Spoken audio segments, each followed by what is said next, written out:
भोपाल में 3 दिनों से लापता 2 बच्चों के शव मिले हैं। हबीबगंज थाना क्षेत्र से दोनों बच्चों के शव बरामद किए गए हैं।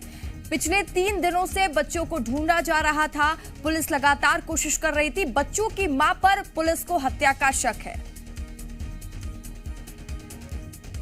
हमारे साथ जी मीडिया संवाददाता प्रिया पांडे लाइव जुड़ चुके हैं भोपाल से। प्रिया, 2 दिन से बच्चों की तलाश की जा रही थी, माफ कीजिएगा 3 दिनों से बच्चे लापता थे और उनकी तलाश पुलिस लगातार कर रही थी। बच्चों के शव बरामद कर लिए गए और मां पर हत्या का आरोप लगा। क्या कुछ जानकारी पूरे मामले की?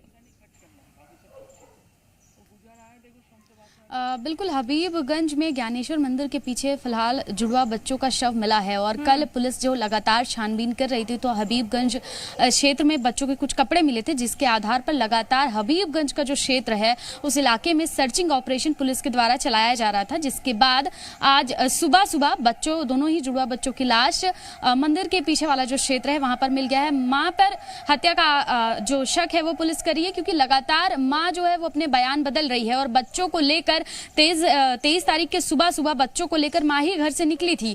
तो ऐसे में सीधा शक जो है परिवार वाले या बच्चे के पिता जो है वो सीधा शक मां पर कर रहे थे। बच्चों को सुबह 4:30 बजे लेकर मां जो है वो मायके जाने के लिए निकली थी और उसके बाद रंग महल चौराहे से, मां का कहना है कि रंग महल चौराहे से बच्चे अचानक गायब हो गए। उसे कोई जानकारी नहीं थी कि बच्चे कहाँ गए, कैसे गायब हुए। जिसके बाद से लगातार पुलिस नालों की और सीसीटीवी के आधार पर जांच कर रही थी। पुलिस के जो सीसीटीवी में दिखा था कि मां जो है वो निकली तो जरूर घर से थी बच्चों को लेकर, लेकिन जब वो सिटी बस में बैठी तो उसके साथ बच्चे नहीं थे, जिसके आधार पर लगातार मां से पूछताछ की जा रही थी। मां लगातार अलग अलग बयान दे रही है, कभी अपने पति पर बेरोजगार होने का आरोप लगाती है और कभी कहती है कि ससुराल वालों द्वारा प्रताड़ित किया जा रहा था। लेकिन लगातार बयान बदलने का दौर जो है वो मां के द्वारा जारी था। लेकिन मां ने कभी ये नहीं बताया कि बच्चे आखिर गए कहाँ, किस तरीके से वो गुम हुए। लेकिन अब पुलिस ने बच्चों को खोज लिया है और अब मां से जो है उनसे सख्ती से पूछताछ किए जाने की तैयारी है। मां को भी हिरासत में पुलिस ने ले लिया है, परिवारजनों को भी बुला लिया है। तो अब सख्ती से पूछताछ की जाएगी। तो ऐसी उम्मीद की जा रही है कि देर शाम तक अपडेट मिल जाएगा और सीधा शक फिलहाल मां पर ही जा रहा है। महज 16-17 दिन के बच्चे थे रसिका। 7 तारीख को इनको मां ने जन्म दिया था, जुड़वा बच्चे थे। नवरात्रि में इन बच्चों का नामकरण किया जाना था। पिता कहते हैं कि बच्चों का नाम लवकुश रखेंगे, ये सोचा था, नवरात्रि का दिन था। लेकिन आज नवरात्रि का दूसरा दिन है और आज बच्चों की जो है वो लाश मिली है। बिल्कुल प्रिया, देखिए कि माँ और बच्चे का रिश्ता ऐसा होता है कि माँ अपने बच्चे के लिए जान भी दे सकती है और ये जो मामला है बेहद शर्मसार कर देने वाला है, क्योंकि माँ पर ही आरोप लगा है।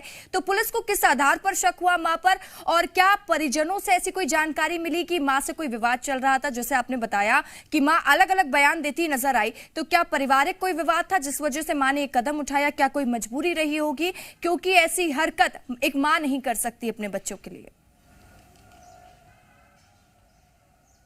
देखिए, बिल्कुल ये शर्मसार करने वाली घटना ही है। माँ जिसके आंचल में, जिसके गोद में बच्चा सबसे ज्यादा सुरक्षित महसूस करता है, उसी के 16-17 दिन के बच्चे की हत्या का शक पुलिस कर रही है। तो इससे ज्यादा शर्मनाक, इससे ज्यादा शर्मसार करने वाली घटना शायद ही कोई हो सकती है।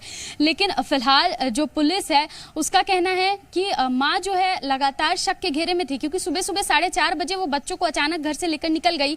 पैदल वो जो है मायके जाने के लिए निकली थी, लेकिन रंग महल के पास से सुबह सुबह ही बच्चे चोरी हो गए, बच्चे गुम हो गए, ऐसा मां का कहना था। कैसे चोरी हो गए, कौन लेकर गया, कोई आया था क्या, इस तरह के किसी भी सवाल का जवाब मां के पास नहीं था। लगातार वो बयान बदल रही थी, कह रही थी कि पति कुछ नहीं करता, बेरोजगार है, पैसों की तंगी है, ऐसे में बच्चों को पाल पाना बड़ा कठिन होगा। तो 16-17 दिन के बच्चे थे और उसके बाद इस तरह के बयान जो माँ के अलग अलग आ रहे हैं, यही सबसे ज्यादा शक के घेरे में माँ को लेकर आया। पति शुरू से, जो बच्चों के पिता हैं, वो शुरू से ही कह रहे थे कि बच्चे जो हैं माँ के पास ही हैं, माँ को ही इसकी जानकारी है कि बच्चे कहाँ हैं और जरूर इसने ही बच्चों के साथ कुछ किया है। वो शुरू से ही इस बात पर अडिग रहा, उसने शुरू से ये बात कही और कहीं ना कहीं मानसिक रूप से बीमार होने की बात भी निकलकर सामने आ रही है। हालांकि इस पर फिलहाल जांच चल रही है और जांच के बाद जो है क्या कुछ निकलकर सामने आता है, क्या पूरा मामला था, वो देर शाम तक पति को पहले से ही शक था अपनी पत्नी पर कि बच्चे इसके साथ गए हैं और महिला इस तरह की घटना को अंजाम दे सकती है, या ऐसा हो सकता है कि महिला ने क्या पहले भी इस तरीके की बातों का जिक्र किया हो? तमाम जानकारी के लिए बहुत बहुत शुक्रिया प्रिया। आगे की अपडेट हम आपसे लेंगे। आप लगातार इस पूरे खबर पर नजर बनाए रखिए।